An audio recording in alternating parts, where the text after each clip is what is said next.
Access coming your way live at 7 Eastern tonight. Let's see what they have on tap.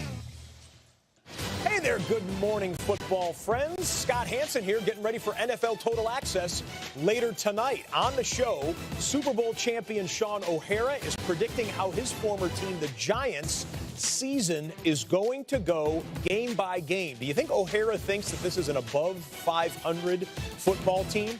Plus, OTAs begin for the Cleveland Browns. Odell Beckham says he's going to be there practicing with the fellas. We are committed to being there too. NFL Total Access with Baker Mayfield and company tonight, 7 Eastern. He has so much energy, that man. He's a legend of energy. First ballot all energy. Unbelievable. Will Selva, you better bring it out there in Culver City. Good luck. I don't know if Let's I can see some top pep. that. Yeah, I don't know. Hey, everybody, I'm here right now in studio from Culver City. Sam Kinison cannot top him. That's good. Yeah. That was a good impression. That's a good impression. Yes, thank you. Thank you. That was my Scott Hansen. I do that every once in a while. Either way, I have to give you some news like I do every once in a while. The Dolphins have one of the more intriguing quarterback battles as team begins the OTAs. Josh Rosen, who will be battling Ryan Fitzpatrick, said he thinks QB competitions eliminate complacency. As for Fitzpatrick, he's entering his 15th season in the NFL and can become the first QB to throw a pass for 8 different teams. He also says he loves the competition and thinks guys like Rosen can learn a lot by just watching the veterans go about their business. I think the way that I've done it throughout my career, whether I'm the guy or not the guy, is I try to prepare the best way I can prepare and do the things that have got me to where I am in my career. And if guys choose to view that as an example and follow it, they can. If they don't, they can do whatever they want. But, I'm a guy that's going to work hard and try to lead by example, and if people want to follow, they can.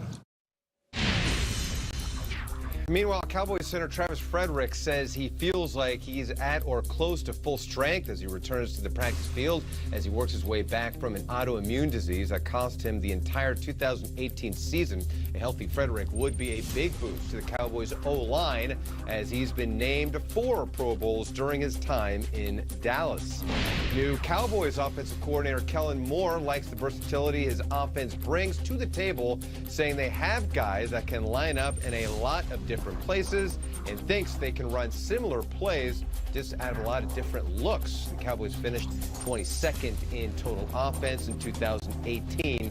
Moore also says he likes to get input from the players because it's important when a player believes in something because they'll find a way to make it work. And if that doesn't work, he'll seek input from former teammates like Nathaniel Eugene Burleson, who liked the ball that he threw over the middle to him in practice in Detroit.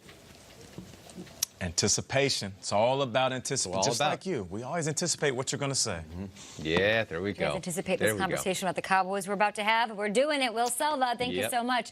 How good can this offense be, right? We're talking Kellen Moore here. He goes from being the QB coach to the offensive coordinator. Is he not even 30 years old? He's 29. 29 years old. Babyface. How are we feeling about it? I feel like we ended that talk asking you, do you feel like it'll be better than what we saw in 2018? Do you think it'll be better? I do, because he's hearing everything that's being said about his team, his quarterback, and more importantly, his mentor, and Scott Linehan. And what were we saying? Scott Linehan is great when he catches a rhythm, but people are begging for more creativity. Now, if you're a Dallas Cowboys fan and you want more creativity, you want this offense to look like Pat Mahomes and the Chiefs or Jared Goff and the Rams with a little bit of creativity behind line scrimmage movement and displacement of wide receivers and running backs, then, yeah, you're going to get that with Kellen Moore. We did a segment earlier about Kellen Moore, and I questioned whether he was up to this. The amount of people who have texted me in just less than an hour saying, this guy's going to crush it. One of them being Dan Orlovsky, who was a former teammate of his in Detroit. Orlovsky, now working for ESPN, texted me saying, he's going to crush it. Like, you guys don't realize how good Kellen is. So who are we to judge before we see it? I think my hesitation is the spotlight is so huge. This is a bigger gig to me, Cowboys offensive coordinator, than maybe Arizona Cardinals head coach. I think there's more pressure on Kellen than even Cliff Kingsbury in Arizona. Think about how in love the Cowboys must be with him. They have to be. And I look at it this way. Everything about him coming out of college as a player was just no arm strength. It just wasn't there.